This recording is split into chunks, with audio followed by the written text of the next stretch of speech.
So hello guys, কেমন আছো তোমরা? আশা খুব ভালো আছো গাইস। তো প্রায় এক মাস পরে তোমাদের জন্য নতুন একটা ভিডিও নিয়ে চলে আসি। থেকে রোজই ভিডিও আপলোড হবে এরকমটাই আমি তোমাদেরকে বলি তো গাইস, কিন্তু হয় না।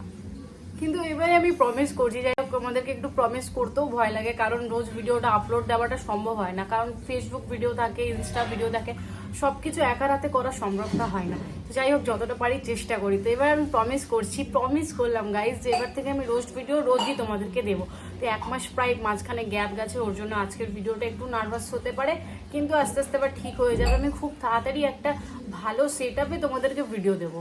তো আর উপরে আমাদের কাজ হচ্ছে, তো ওই আওয়াজটা আসতে পারে, কারণ জানো তো যে আইফোনে মানে এদিক ওদিককার আওয়াজও মানে তাতে করে ক্যাচ করে নেয়। তো যাই হোক আওয়াজটা আসতে পারে, তো ওটাকে প্লিজ একটুখানি ইগনোর করো। তো যাই হোক আমার ভিডিওটা চলো শুরু করি। তো পেয়েছি না ওকে বার, চলো ভিডিও শুরু করা যাক।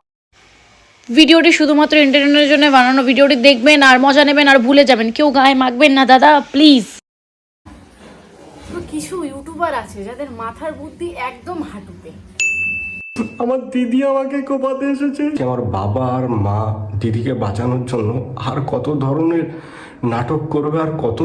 ফ্যামিলির ব্যাপারটাকে কি আনে ভাই সোশ্যাল মিডিয়াতে? বাড়িতে যতই বড় ঝামেলা হোক না কেন, পাড়া প্রতিবেশীকে কে বলে?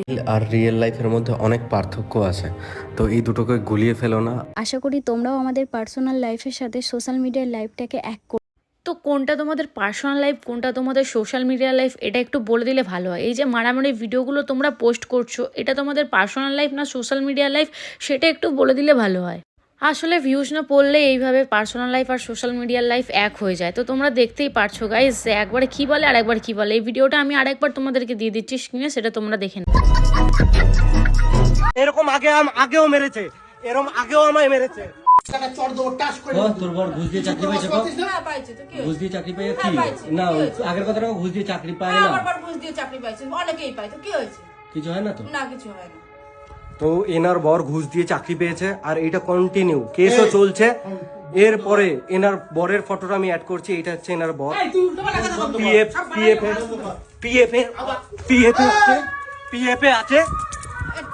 তো এরপরে তোমরা সব বিচার করবে, ঘুষ দিয়ে চাকরি এরকম আগেও মেরেছে, এরকম আগেও আমায় মেরেছে। ফ্যামিলির ব্যাপার আজ সোশ্যাল মিডিয়ায় আনতে হচ্ছে শুধুমাত্র আমার পরিস্থিতির কারণে। ফ্যামিলির ব্যাপারটা কে সোশ্যাল মিডিয়াতে আনে ভাই? যতই ঝামেলা হোক না কেন, বাড়ির ঝামেলা বাড়িতেই মানায়। পাড়া প্রতিবেশীকে ছড়িয়ে একে ওকে বলে এর কোনো মানে হয় না।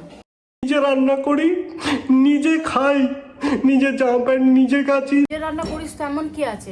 দুনিয়ায় অনেক এরকম একটা ছেলে আছে যারা বাইরের কাজের জন্য বাইরে থাকে, তারাও নিজের রান্না নিজেই করে, ঠিক আছে? মেসেতে থাকে, তারাও নিজের রান্না। তারা কিন্তু তোর মতন এরকম সবাইকে শুনে বেড়ায় না সোশ্যাল মিডিয়াতে এসে। আমি তো এটাই বুঝতে পারি না, ফ্যামিলি মারুক কাটুক ফেলে দিক, কিন্তু ফ্যামিলি তো ফ্যামিলি হয়। সোশ্যাল মিডিয়াতে এসে কি করছিস ভাই? একবার নলেজ দিয়ে ভাবনি। রান্না করি, নিজে খাই। দাদা এত কেঁদে সিম্পাতি নিস না। 3 মাস ধরে ভাড়া থাকছি। বাবা ভাই, তুই তো নাকি কোনো ব্যবসার জন্য ফ্ল্যাট নিয়েছিস সেরকম কথা ছিল, তাহলে এখন বলছিস ভাড়া থাকি, এই কথা আবার কোথা থেকে আসলো? আমি একটা ফ্ল্যাট নিয়েছি ডানকুনিতে, যেটা পুরোপুরি কাজ বাজের জন্য। আমার নিজের হাতে বানানো বাড়ি, যেইখানে যাওয়াটা আমার অপরাধ। আমি নিজে 3 মাস ধরে ভাড়া থাকছি। তোর মা কি তোর বাবা তোকে বলে দিয়েছে যে বাবু তুই বাড়িতে আসিস না? বলেছে তোকে? তোর নিজের হাতে বানানোর বাড়িতে কি তোকে বলেছে তোর মা বাবা? দাঁড়াও, এবার অনেকের মাথায় অনেক কনফিউশন হতে পারে, যারা বুঝতে পারছো না তাদেরকে ব্যাপারটা আমি খুলে বলছি। রন ও তার দিদির সাথে হয়তো কোনো কথা নিয়ে কাটাকাটি হয়েছিল, তো সেই কাটাকাটিতে ওরা দুজনে ঝামেলা করে দেন মারামারি করে। দিদি চুলের মুঠিটা ধরে আর তার দিদি ওকে নাকি বটি দিয়ে কোপাতে আসে। তোমরাই দেখো। কাকিমার লেগে গিয়েছিল,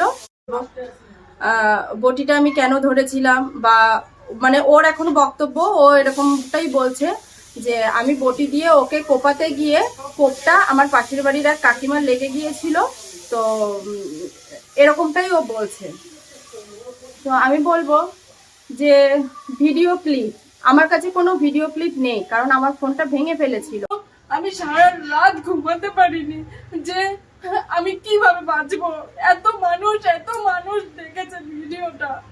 আমি আজকে এখনো পর্যন্ত আমি যে ভিডিওটা করছি, এখনো পর্যন্ত আমি ভাবছি আমি কি এই কথাগুলো বলবো, কিন্তু আমি না বললে তো তোমরা বুঝতে পারবে না।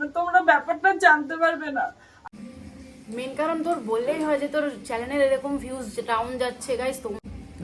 তো যাই হোক গাইস, সেখান থেকে বোঝা গেল যে এরা সিম্পাথি নেবার জন্য, এদের চ্যানেলের হয়তো রিচটা খুব ডাউন যাচ্ছে, তোমরাই দেখে নাও গাইস। তো এরা সিম্পাথি নেবার জন্য নিজের ফ্যামিলিকে টেনে এনে এরকম একটা ভিডিও, তো জানোই তোমরা কত বড় ভিডিও এডিটিং আর, তো ভিডিওটাকে এডিট করে এরকম কান্নার নাটক সাজিয়ে তো ভিডিওটাকে এইভাবে এরা পোস্ট করছে। তো যাই হোক, এদেরকে এদের মধ্যে থাকতে দাও। আজকের ভিডিওটা এইটুকু, খুব ছোটোর মধ্যে ভিডিওটা। যাই হোক, ভিডিওটা ভালো লেগে থাকলে অবশ্যই এই পেজটাকে ফলো করে দিও, আর এই পেজটাকে সাবস্ক্রাইব করে দিও। যাই হোক, ফেসবুকে আছি তো ওই জন্য ফেসবুকের মাথায় বেরিয়ে গেছে। যাই হোক, এই পেজটাকে কি বলে সাবস্ক্রাইব করে দিও, আর প্লিজ এই ভিডিওটা যদি ভালো লেগে থাকে অবশ্যই লাইক কমেন্ট করো, আর কমেন্টে জানিও আমি নেক্সট রোস্ট কাকে করব।